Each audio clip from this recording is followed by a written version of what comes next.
Tekun labarai daga taskar Bakandamiya.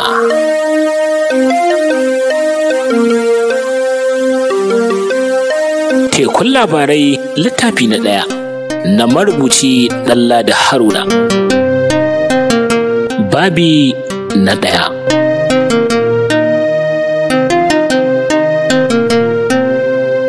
A wani zamani mai tsawo da ya shuɗe, an yi wani babban sarki ana kiransa Shamsuddini.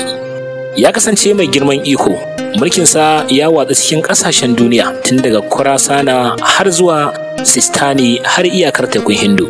Babban birninsa shine Kunaimu Madudu. Yana da wazirai 10 waɗanda ke mulkin wasu jihohin daga ƙasarsa. Ƙarƙashin kowane waziri akwai hadimai 1000 da dagatai 10,000 da sauran masu faɗa aji. Yana da mayaka da bayi da hadimai da dukiya mai ɗimbin yawa. Talakawa na sansa saboda yawan adalcinsa da kyautayinsa gare su.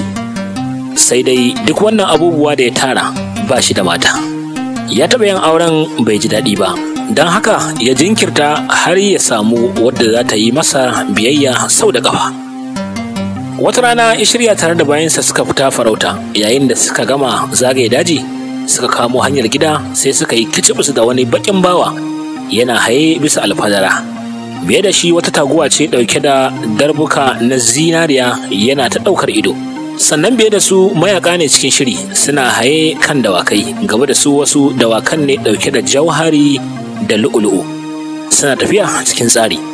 Da sarki Shamsuddin ya gansu sai ya zabura bisa dokinsa, ya isa wajen bawan nan ya ce masa, wannan matar ina za ka kai ta? Shi bawa bai san sarki ba ne, sai ya ce, wannan 'yar waziri Yusuf ce, za mu kai wa sarki Imranu ya aure ta. A daidai lokacin da suke magana sai 'yar waziri ta leko da kanta domin ta ji an tsaya da tafiya. Sai kuwa sarki Shamsuddin ya yi ido hudu da ita. Ya yi duba zuwa ga ƙirar jikinta da fararen idanunta da kyawawan labbanta. Nan da nan ya dissanta ya shige shi. Ashe ita ma yayin da ta yi duba zuwa ga sarki sai ta ji tana son sa.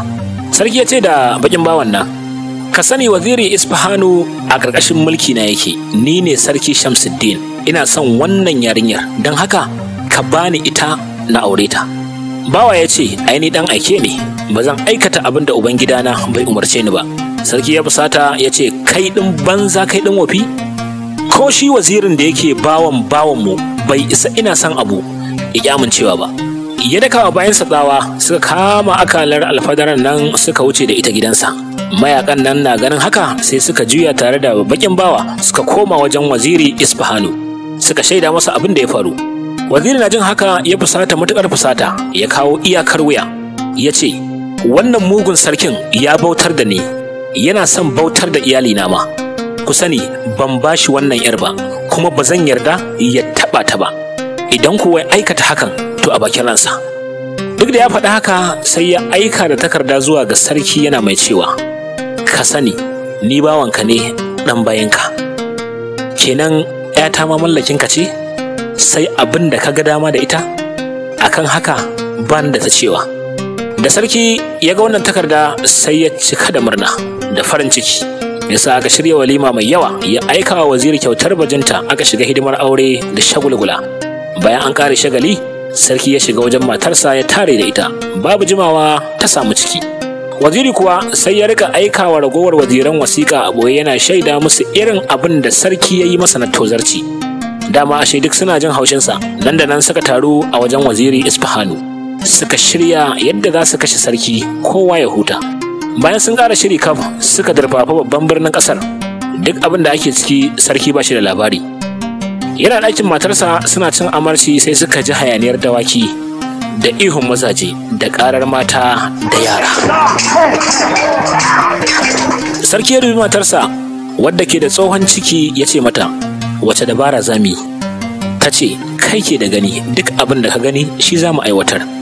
Ya ce, babu sauran zama a nan, mu tsere da ranmu. Suka tashi suka shirya dawakai 2 sannan suka ɗauki jakunkunan kuɗi masu yawa suka bi ta bayan gida suka gudu su bi kaɗai. Cikin duhun dare suka yi ta tafiya cikin ƙurgurmin daji, ba su san inda suke tafiya ba. A wannan daren naƙuda ta kama matar saboda wahala da fargabar da ta shiga. nan ta durƙusa ta haifi ɗa namiji. Sarki Shamsuddini da kansa ya yi mata hidima, babu ruwa sai tufafi suka sa tsumma suka goge shi, sannan ta soma shayar da shi. Suka samu wani kogo suka buya a ciki bayan sun ɗaure dawakansu a wuri mai nisa yadda babu wanda zai gansu. A cikin gari kuwa fitar suke da wuya, 'yan tawaye suka shiga gidan. Waziri Asfahanu ke kan gaba da zararren takobi, duk wanda ya samu sai ya fille masa kai. Suka zagaye ko ina, kaf babu sarki babu matarsa. Waziri ya sa aka tara mutanen gidan kaf, ya shiga tuhumar su inda sarki ya shiga. Suka ce ba san inda ya yi ba. Da ya ga ba za su ba shi amsa mai daɗi ba, sai ya sa aka yanka su gaba ɗayansu, mutum fiye da 200 maza da mata. Daga nan ya haye bisa karagar mulki, ya rika aiwatar da zalunci da kama karya. Duk abokansa da suka taimaka masa sai da ya kashe su ɗaya bayan ɗaya. Wannan kenan game da al'amarin waziri wanda yanzu ya koma sarki Asfahanu.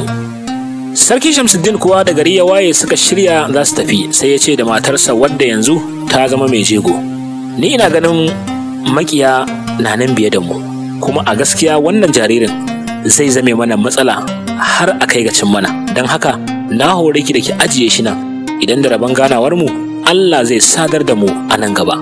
Matar ta fashe da kuka saboda tana tsananin son ɗanta, duk da bai ɗauko kamanninta ba, amma da ta duba irin hatsarin da suke ciki sai ta haƙura ta ajiye shi. Ita da uban suka yi ta kuka, amma babu yadda za su yi, haka suka yi masa shimfiɗa suka ajiye jakar dinari 1000 kusa da shi suka tafi. Suka yi tafiyar kwana 13 a barauniyar hanya cikin tsoro da firgici, suka isa wani babban birni. Suka isa wajen sarkin garin, suka kwashe dukkan labarinsu suka shaida masa. Sarki ya karɓe su da kyakkyawar siffa, ya ba su masauki, ya yi musu goma ta arziki. Bayan sun huta, ya tattara rundunarsa mai dakaru masu yawa, suka tafi tare da sarki Shamsuddin zuwa birnin Kunaimu.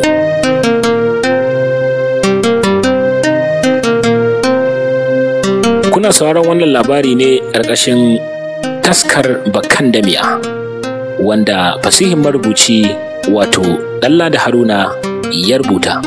Domin neman wasu labaran za ku iya ziyartar mu a shafinmu na www.bakandamiya.com.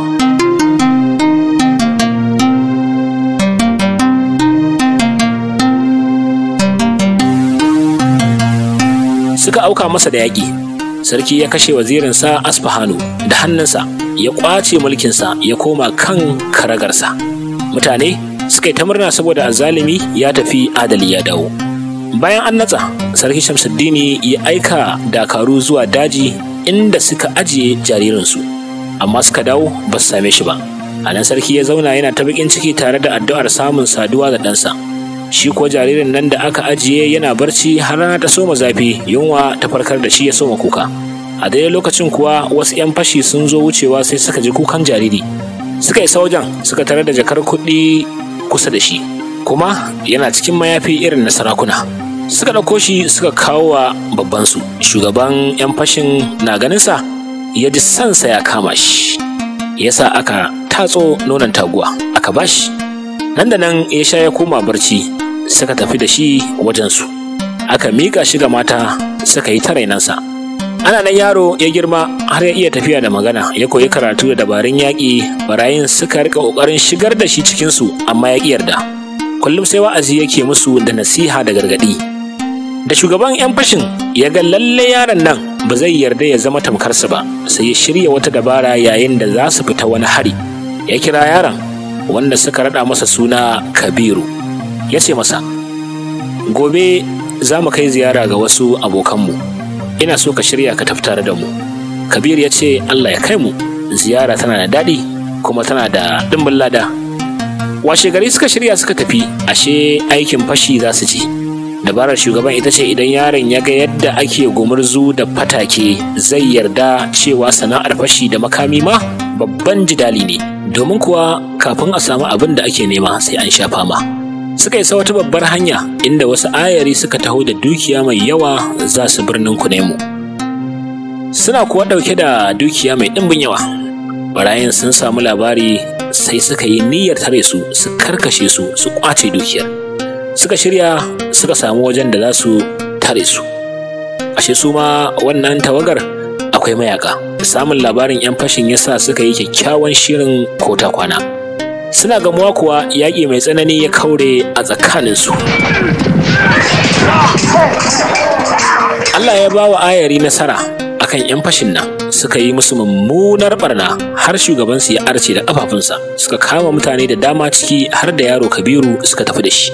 Yayin da suka isa fadar sarki suka yi gaisuwa, sai suka shaida masa labarin karansu da 'yan fashi, suka nuna masa waɗanda suka kama daga cikinsu. Sarki da ya ga yaron nan bai gane cewa ɗansa ba ne, amma sai ya ji yana ƙaunarsa, ya ce da shi, kai yaro, me kai ka cikin ɓarayi?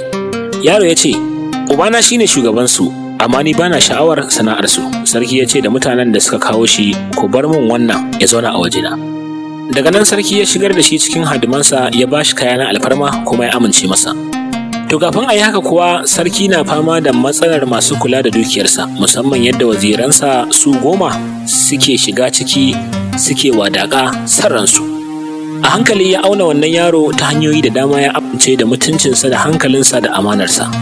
Sai ya tube ma'ajinsa ya naɗa shi, ya zamana baya rabo da shi a koda yaushe. Da haka ya magance matsalar wazirai da ke shiga dukiyarsa suna yin abin da suka so. Wannan mataki bai yi wa tsohon ma'aji da aka sauke da ragowar wazirai daɗi ba, sai suka shiga ƙulle-ƙullen makirci yadda za su karya lagon yaron. Sai dai sun rasa yadda za su yi da shi, daga bisani dai suka shirya akan za su kashe shi kowa ya huta. Hakan ma bai zama dabara ba, domin kuwa sun rasa lokacin da za su same shi a keɓe su iya aiwatar da mugun nufinsu a kansa. Bayan tsawon lokaci sai suka zartar da cewa za su shirya masa makirci yadda sarki da kansa zai kashe shi. Ana nan wata rana yaron ya halarci wani shagali inda aka yi sha mai yawa, har barci mai nauyi ya kwashe shi a can. Bayan an tashi ya taho gida yana cikin magagi, bai san inda yake tafiya ba, ya shiga gida. Maimakon ya wuce ɗakinsa, sai ya wuce makwancin sarki inda yake keɓewa da matarsa. A ranar kuwa sarki ya yi nufin kwanciyar aure da ita, ya sa an gyara gadon, an ƙawata shi, an fesa turare, kamshi na tashi. Yaro na zuwa da yake yana cikin magagi, sai ya yi tsammanin gadonsa ne aka gyara masa. Ya yi murna da haka, ya haye kan gado ya shiga barci mai nauyi yana munshari. Yayin da sarki ya kammala cin abinci da matarsa, sai ya kamo hannunta ya tafi da ita ɗakinsa. Suna zuwa sai ya ga yaro kwanci kan gado yana ta munshari. Sarki ransa ya ɓaci, ya dubi matarsa a fusace ya ce, na tabbata ke ce kika gayyace shi nan wurin domin ku ci amanata. Matar ta ce, wallahi ban san komai game da haka ba, kada ka ɗauki alhakina, ni makubuciya ce daga zarginka. Cikin fushi sarki ya kirawo bayi suka zunguri yaron nan ya farka, ya daka masa tsawa ya ce, me ya kawo ka gadona? Na jin muryar sarki nan da nan maye ya sake shi, ya durƙusa yana mai gaisuwa ya ce, wallahi ban san cewa nan na zo na kwanta ba. Sarki ya ce, ƙarya kake yi mace amana, Allah ya kama ka. Ya daka wa bayi tsawa ya ce, ku kai shi kurkuku zuwa gobe. Aka ta sakeyar yaro aka kulle, matar ma ya sa aka kulle ta a wani kurkukun daban. Ya kwana yana mai matsanancin fushi.